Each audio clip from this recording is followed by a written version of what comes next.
शेतकरी नेते सदाभाऊ खोत यांनी दिल्लीमध्ये सुरू असलेल्या आंदोलनावर वादग्रस्त विधान केलंय। इंडिया आघाडी दहशतवाद्यांसारखी परिस्थिती निर्माण करते असं म्हणत आंदोलन करताना सदाभाऊ खोत यांनी आतंकवाद्यांची उपमा दिली।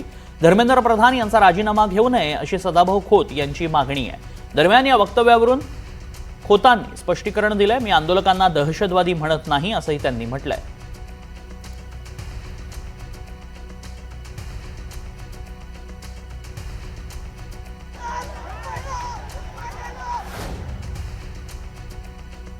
धर्मेंद्र प्रधान यांचा याशी कुठेही दुरावण्याचा संबंध नाही।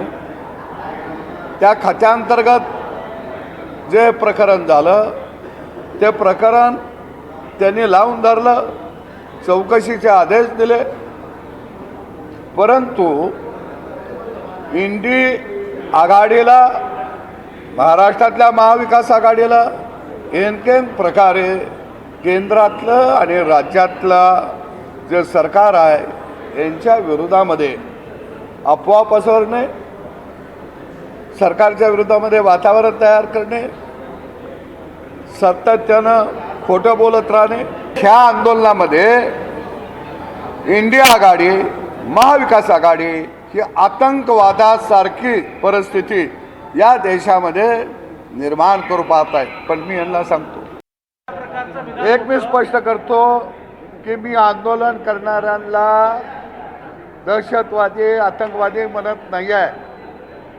त्यांच्या आडोशानं इंडी आघाडी समर्पित जे पक्ष आहेत ते या देशामध्ये या माध्यमातून आतंकवाद पसरवता येईल का, या माध्यमातून देशामध्ये दंगा धोपा करता येईल का, या माध्यमातून सरकारच्या विरोधामध्ये देशातल्या जनतेला रस्त्यावर आणता येईल का, अशा पद्धतीचं कुठीत षडयंत्र या देशामध्ये ही सगळे विरोधी पक्ष खऱ्या अर्थानं करायला लागलेले आहे।